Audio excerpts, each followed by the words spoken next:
messieurs, bonsoir. Très heureux de vous retrouver pour cette nouvelle édition de l'info. Tout de suite, les titres en images. Grippa, le dispositif monte de nouveau en puissance en Sarthe. Les syndicats s'inquiètent du manque d'effectifs de surveillants et de policiers avant la mise en service de la prison de Coulennes. Patrick Delpech mènera la liste sartoise du Parti socialiste aux prochaines élections régionales. Il a reçu hier l'appui des militants. Et puis mon invité, Jean Dufaux, un des grands scénaristes de bande dessinée. Vous êtes au Mans pour deux rencontres avec votre public. Ce sera ce soir à la chapelle de l'Oratoire et demain à la mairie du Mans. Grippa, le dispositif est de nouveau renforcé en Sarthe. Les centres de vaccination ouvriront ce samedi et le personnel soignant de l'armée sera même réquisitionné au centre de la Ferté-Bernard. Le tout vous est raconté par Mickaël Texier. Centre saturé, file d'attente à n'en plus finir, se faire vacciner, ce n'est pas toujours simple. Et pourtant, à Coulennes, cet après-midi, dans l'ancienne UFM, on attendait les volontaires. Sans vaccination le matin, 26 seulement entre midi et 15h. Résultat pour cet homme, entre l'accueil et la vaccination, c'était une demi-heure, montre en main. Nos enfants nous ont prévenu qu'il y avait beaucoup de monde, que c'était la cohue. Et puis là, je me suis renseigné sur les centres, on est venu là directement, puis voilà. Ouais, rapide. Ah oui. Contraste avec les heures d'attente dans certains centres, comme celui de l'ancienne école de gendarmerie du Mans. Aujourd'hui, plus de 5300 Sartois se sont fait vacciner. La demande est toujours croissante. Le dispositif monte en puissance. Des médecins du travail vont être réquisitionnés. Les armées vont nous envoyer des médecins et des infirmiers. Ça commence dès demain samedi. Et puis je vais être amené à recruter de façon importante des contrats aidés à partir de la semaine 51. Au Mans, les centres ouvrent jusqu'à 22h. La semaine prochaine, 80 plages de vaccination sont organisées en Sarthe. Des bouchons seront quand même à prévoir. Pour les éviter, quelques conseils. Ne pas venir dans un centre de vaccination sans bon. Ensuite, regardez sur le site internet de la préfecture ou dans son journal les heures d'ouverture. Les heures d'ouverture ont été très largement augmentées. Nous n'ouvrons pas malheureusement toute la journée. Troisième conseil, ne pas venir en début d'ouverture de plage ou alors venir voir s'il y a de l'affluence.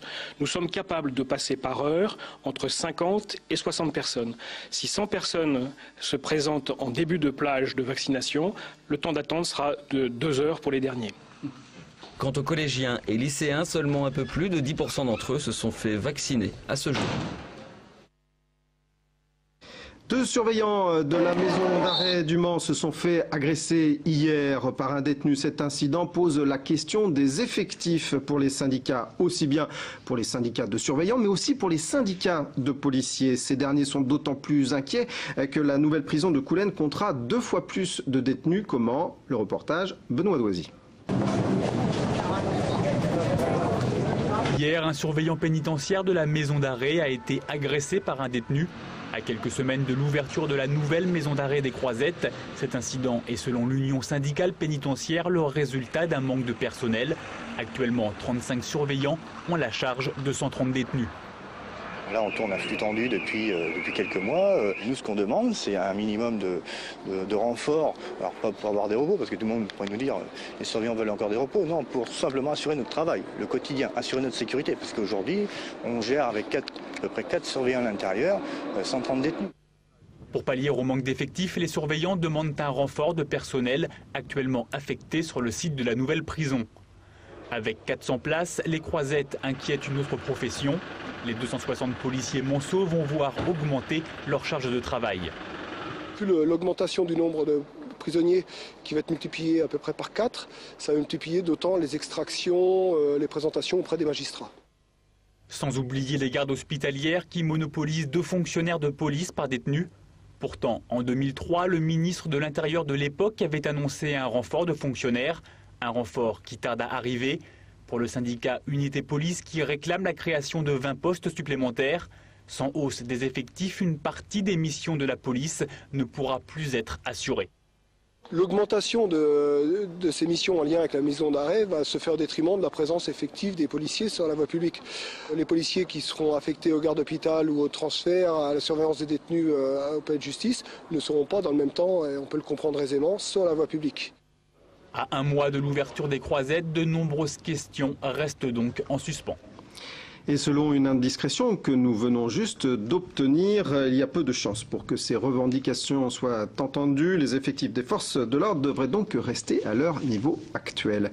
Allez, une fois n'est pas coutume, nous allons parler un petit peu de nous sur cette antenne. Effectivement, LMTV Sarthe est maintenant disponible sur le bouquet numérique de Numéricable au Mans, sur le canal 805 que l'on atteint en faisant un balayage automatique.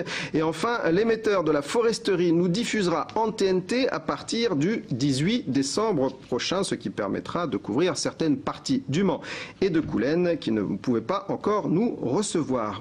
Élection régionale maintenant avec le Parti socialiste sartois en ordre de marche pour les prochaines élections. Donc la liste départementale sera dirigée par Patrick Delpech. Les militants l'ont approuvé hier soir à la quasi-unanimité. Patrick Delpech, 57 ans et adjoint au maire du Mans, conduira donc la liste sartoise du Parti socialiste au régional. Sans surprise, les militants ont donné leur aval hier soir à cette liste. On a voulu bâtir une liste sur laquelle figurent des hommes et des femmes ayant déjà de l'expérience, soit de mandats régionaux, soit de mandats locaux. Et puis on a voulu également que figurent dans cette liste des hommes et des femmes élus issus du monde associatif, responsables associatifs dans le domaine de l'éducation, responsables associatifs dans le domaine d'aide aux chômeurs. Et on se retrouve donc avec des hommes et des femmes en situation d'être élus. Sur cette liste de par leur engagement associatif. En 2004, la Sarthe avait envoyé à la région 10 conseillers de la liste très gauche plurielle de Jacques Auxiette, dont 4 élus socialistes. 6 ans plus tard, le PS sartois espère faire au moins aussi bien. Problème, les Verts feront cavalier seul au premier tour et les communistes sont divisés sur la stratégie à suivre. Pour le PS, la porte est encore ouverte à des alliances dès le premier tour. La liste peut donc encore bouger. Côté des Verts, ça me semble plutôt, comme vous le signalez, je dirais assez ferme leur position. Mais du côté du Parti communiste, tout est encore possible, y compris une liste d'union dès le premier tour PS-PC. Le lancement en Sarthe de la campagne régionale des socialistes est prévu le 23 janvier. Et puis le trafic TER sera de nouveau perturbé dimanche soir et lundi prochain dans les Pays de la Loire en raison d'une grève reconductible de la CGT et de Sudrail. Pour tout savoir sur les horaires, un site internet et un numéro gratuit depuis un poste fixe, le 0800 58 42 60. Mon invité Jean Dufaux, bonsoir. Oui, bonsoir. Scénariste de bande dessinée, scénariste prolifique, plus de 150 albums. On pense à Jessica Blandi, Giacomo C, Niklos Skoda, mais aussi à d'autres histoires comme Ombre, Rapace. Alors avant de parler de votre actualité, je vous propose d'écouter ce petit micro-trottoir que nous avons réalisé auprès de certains de vos pairs lors du dernier salon de la BD qui se tenait à Arnage ce week-end. On leur a demandé tout simplement ce qu'ils pensaient de vous. Voici leur réponse au micro de Benoît Doisy. J'ai pas lu tout ce qu'a fait Jean Dufaux, mais j'aime bien ce qu'il fait et c'est un excellent scénariste, quoi, un des meilleurs, avec moi. Je connais pas. Non. Non, je connais pas. C'est vrai que je suis pas de très près la bande dessinée en général. Moi personnellement je le connais pas, enfin je l'ai croisé il n'y a pas très longtemps mais je le connais pas professionnellement.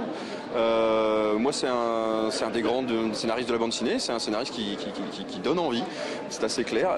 J'ai pas eu l'occasion de partager quoi que ce soit avec lui pour l'instant et j'ai apprécié certaines de ses séries. Oui.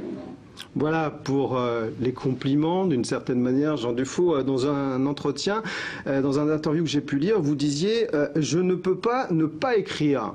Raconter des histoires, c'est votre oxygène. Ah oui, tout à fait, mais depuis tout petit. Mais je pense que les gens que vous avez interviewés là, c'est la même chose. Je pense que c'est un métier difficile que d'écrire ou de dessiner ou d'être comédien-chanteur. Si on n'a pas une foi absolue, il vaut mieux pas commencer. Alors, vous avez une actualité justement prolifique avec la parution d'un hors-série sur Jean avec la dessinatrice espagnole Ana Miralles et puis Croisade, le dernier tome, le tome 4, voilà, on voit mieux comme ça. Et puis cette série Murena qui cartonne, on peut le dire, une sorte de péplum que vous écrivez avec le dessinateur Philippe Delaby. Ces 3 dessinateurs seront d'ailleurs présents au Mans avec vous. Votre univers, vous aimez puiser dans l'histoire, dans la grande histoire, en même temps vous n'êtes pas un historien. Non, je crois que je puise surtout dans mes lectures de jeunesse, d'enfance, de ce qui m'a fait vibrer quand j'étais adolescent. Je crois qu'il y a un grand respect par rapport aux livres, par rapport aux films, aux musiques, qui était une sorte de seconde famille. Moi, j'ai eu une seconde famille dans ma vie qui était vraiment les arts, les textes, les images. Et en fait, je ne suis jamais sorti de ces textes et de ces images. Et toutes mes histoires sortent de ces textes et de ces images. Alors, littérature, mais aussi cinéma. Hein. Finalement, oui. c'est ça aussi la richesse de la BD, c'est que ça emprunte un peu à tous les arts pour être un art Je crois que la bande dessinée, c'est un lieu de rencontre idéal entre le texte et l'image, vraiment. Votre univers, à la fois donc un univers qui pourrait s'apparenter à un univers, il y a des fois des histoires réalistes, et puis des fois vous flirtez avec le fantastique. Je pense à Ombre par exemple, je pense aussi à Niklos Koda. Vous aimez mélanger un petit peu les genres comme ça? Je crois que le fantastique appartient à l'univers de chacun. Je crois qu'il n'existe pas de vie qui ne soit pas fantastique quelque part. Simplement, on ne prend plus le temps de se pencher sur notre côté fantastique. Vous avez un côté fantastique, j'ai un côté fantastique, tout le monde a un côté fantastique, mais on lui demande d'être productif, d'aller vite, de ne plus flâner, de ne plus rêver, et donc quelque part, on ne passe plus de temps à ce côté fantastique qu'est le nôtre. Et donc il suffit simplement de s'arrêter, de changer un peu l'axe de la caméra, et on tombe sur le côté fantastique de toute personne humaine. Je disais, Murena, grand succès. Pourquoi, à votre avis? Qu'est-ce qui plaît? Je crois que Murena vient surtout d'un entêtement de Philippe Delaby et de moi-même pour l'Antiquité, parce que quand on a démarré, il n'y avait pas encore un seul péplum sur le marché. Il faut savoir que le film de Ridley Scott n'était pas encore sorti et que donc depuis Alix et Jacques Martin, il n'y avait pas beaucoup de péplum. On a démarré ça parce qu'on voulait vraiment retrouver un plaisir, un univers sur l'Antiquité, sur la Rome antique, et ça a démarré très sagement. Hein. On n'est pas parti sur un succès foudroyant avec Murena. Je crois que le premier album a fait à peu près 12 000 exemplaires de vente. On a tenu bon, on a eu la chance d'avoir un éditeur qui nous a laissé bien tranquille, qui nous a laissé travailler, qui a cru probablement, et puis je crois surtout qu'on a été sincère. On a été sincère par rapport à une chose que nous on aimait faire, et le public a suivi, et puis finalement au cours des années, parce que ça prend pas mal d'années, un succès aussi parfois, au bout de 6-7 ans, eh bien disons que Murena s'est fait connaître. Alors vous avez aussi des héros récurrents, ou vous avez eu des héros récurrents. Je connais plus particulièrement Giacomo C, qui s'inspire un petit peu de Casanova sous Venise, on peut dire ça comme ça. Au départ, c'est un personnage flamboyant, et puis petit à petit, on sent qu'il y a une part d'ombre qui se crée, non? Mais là, vous touchez une des quelques thématiques qui, moi, sont très importantes dans ma vie, en fait, à savoir, effectivement, que chacun aussi a une part d'ombre et de lumière, et qu'il est très difficile de partir du bon côté. On est toujours attiré des deux côtés à la fois. Et il y a aussi dans Giacomo C une autre thématique qui me passionne, qui est la place du citoyen par rapport au pouvoir. Alors Giacomo C, effectivement, il est jeune, il aime les femmes, il est démuni, il n'a pas d'argent, il est très malin, il est très séducteur, donc ça fonctionne. Et au fur et à mesure qu'il se frotte, qu'il se heurte, qu'il flirte avec le pouvoir, il y a une légère dégradation de l'individu, parce que le pouvoir corrompt aussi de toute façon. Et c'est ce que raconte Giacomo C. Là je disais trois dessinateurs, mais vous avez travaillé avec plein de dessinateurs. Donc vous rentrez, comment vous faites? Vous rentrez dans leur univers, vous leur proposez votre univers. Comment ça se construit, cette collaboration? Ce sont de beaux mariages en général, et ce sont des mariages auxquels on ne s'attend pas, ce sont des rencontres impromptues, parfois un ami à l'aise, je l'ai rencontré lors d'une fête chez Jacques Glénat, et donc en une soirée on s'est dit on aimerait bien travailler ensemble. Philippe Delaby, moi-même, je pense que nous guettions dans le petit coin de l'œil, on savait que finalement on pourrait faire quelque chose, ça se sent aussi, n'est-ce pas? Il me faut une image sur laquelle je puisse parler, et Philippe Xavier, je n'avais pas le choix, il mesure 2 mètres, c'est un colosse, si j'avais dit non, je me retrouvais au sol aplati, donc j'étais obligé de dire oui. Vous avez Xavier. Parfait.